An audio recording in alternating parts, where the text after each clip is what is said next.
Grabe, nagugutom ako. Matraffic. Matraffic. Hindi pa kasi ako nagtatanghalian. So, kakain tayo, no? Habang nagda-drive. Bumili kasi ako kanina sa Jollibee ng kanin.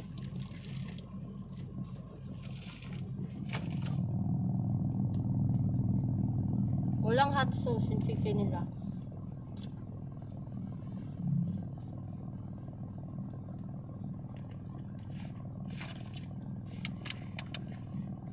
Chicken.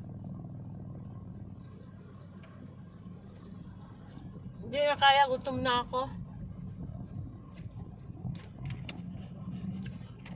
Magmukbang tayo. Chicken.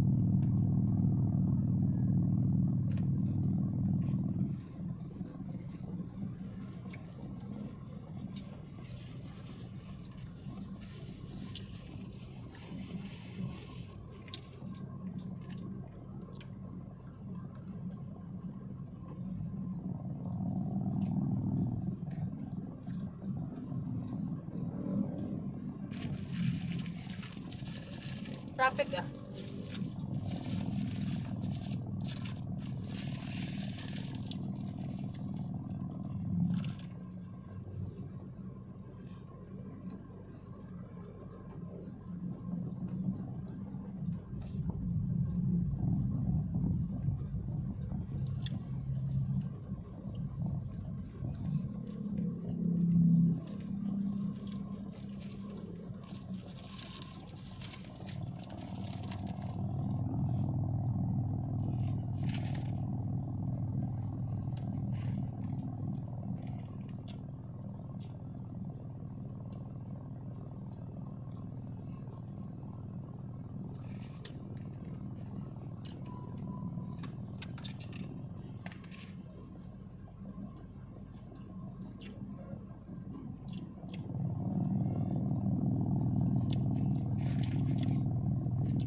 Kaya lang mas gusto ko yung yung sauce nila.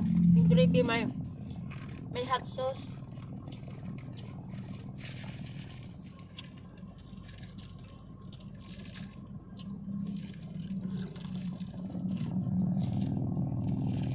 Yung babae sa bilang kotse. Nakatingin sa akin. Tapos yung takaw ng babae, oh. Gutom na gutom.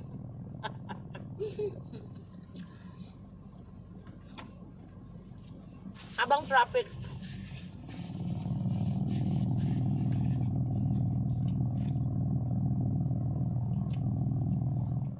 Para-paraan lang yan.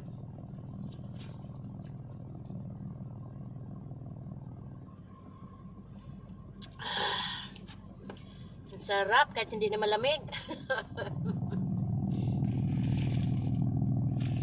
Para-paraan lang yan. Kaya yung kanin ko, nabuslot na yung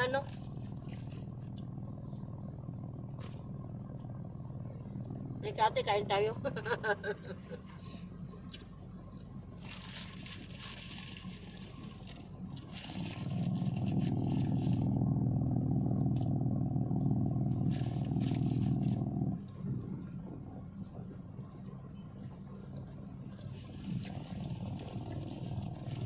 Laguna.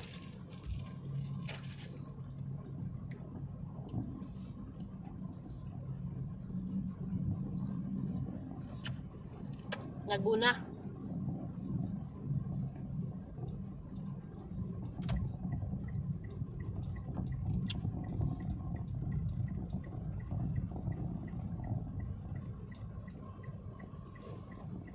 Nakaguna pero matraffic pa din. Hanggang abutin na lang siya ng traffic.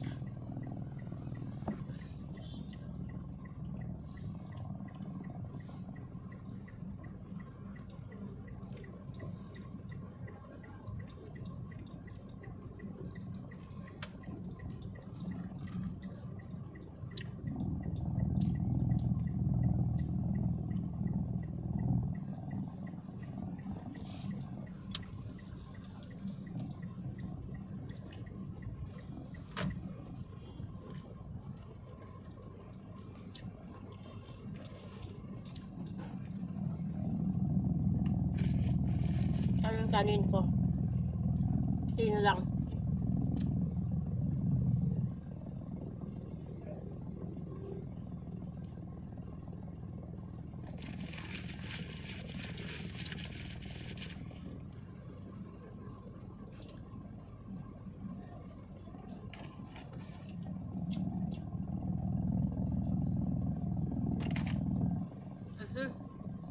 Yun na.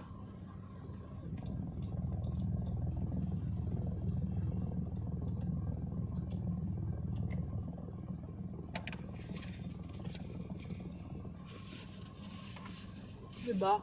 Para-paraan lang yan. Kapag nagutom ka, may pagkain ka sa sasakyan mo. Kain ka.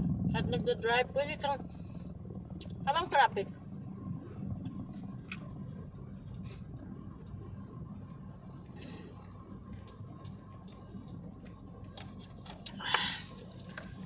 Thank you, Lord. Oh my God, nakadalawang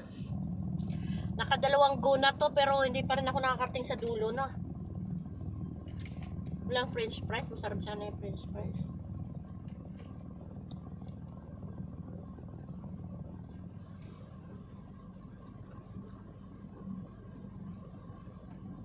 Sipin mo tanghalian ko, magpa 5 o'clock na. Ba yan?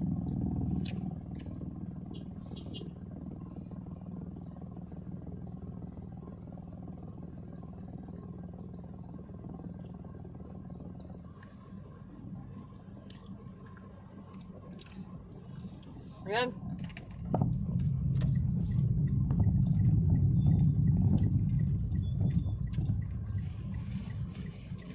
Diyos ko, tatlo ba naman kami, kalit-lit na kalsada, tatlo kami.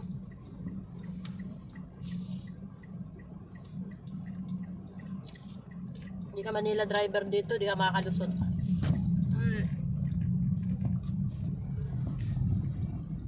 Kalit-lit na kalsada, naka 3 lane. Nako. Diba?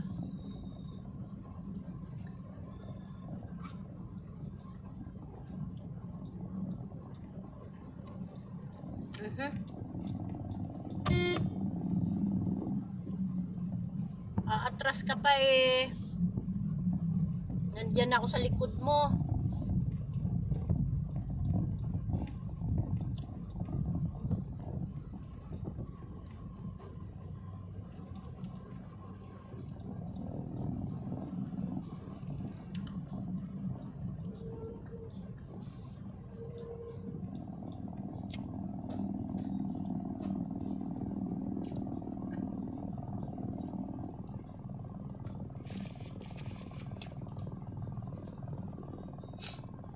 Masarap magpamassage.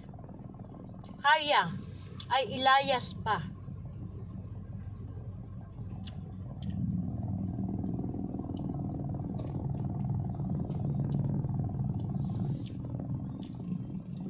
Ayan, guna.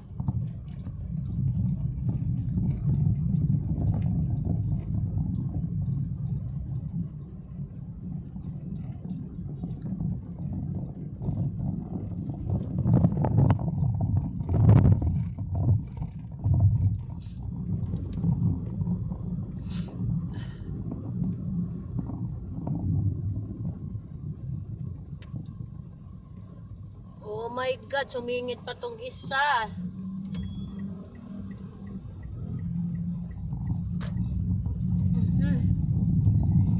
Diba? Hindi mo nakalsada, sumingit ka pa.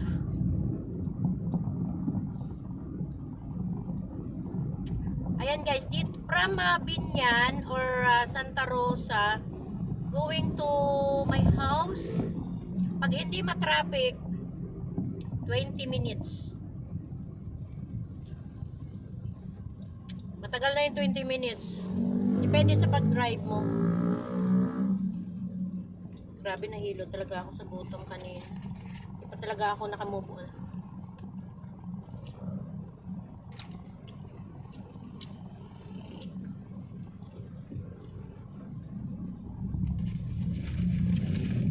Kinulang yung kanin, pero diet muna tayo. Only 1 rice.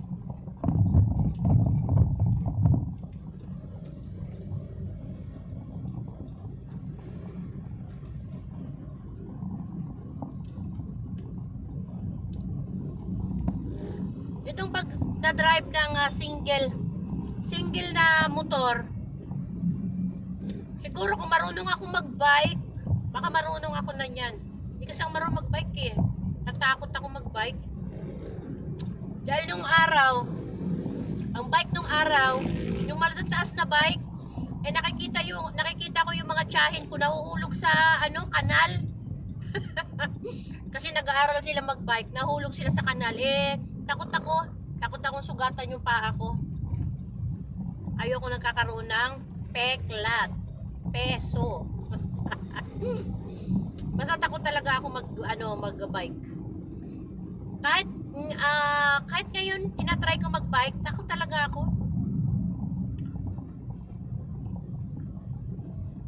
Dahil itong kotse kasi 4 yung gulong. Diba? 4 yung gulong, so pero bago ako natuto magkotse, nag-aral din ako. Para alam mo, iba na rin yung nag-aaral ka, at least alam mo yung do's and don't. Diba? Kasi yung iba, hindi ko naman nila lahat, lalo yung mga jeepney driver, hindi naman lahat pangilan-ngilan na merong nakakatakot sila kasi gigit-gitin ka nila, di ba? So magbigay ka na lang kasi mamaya masagi ka, ikaw magasgas ka, wala kang laban doon, jeep yun. Ikaw kotse ka. Magkano bang maliit na gasgas lang buong pisngi na yan, lahat na kabilang side na yan, kung anong side, lahat na yan ipapagawa mo. So magkano yun? 7,000? 8,000? Yung jeep, kapag nagasgas yan, baliwala yan. Dahil naman yung mga jeep, kumbaga pintura lang katapat niyan. Etong kotse, Diyos ko, hindi basta-basta pintura gagawin mo dito. Diba? So ma-share ko lang. Sana naman yung mga jeepney na iba, lalo tricycle, Diyos ko po. Dito sa Santa Rosa, andito na ako sa Santa Rosa Yung mga tricycle dito, bigla na lang tatawid kahit nandyan ka na sa harap. O, di ba? Nandyan ka na sa harap, talagang tatawid sila. So, ikaw na lang talaga mag-a-adjust na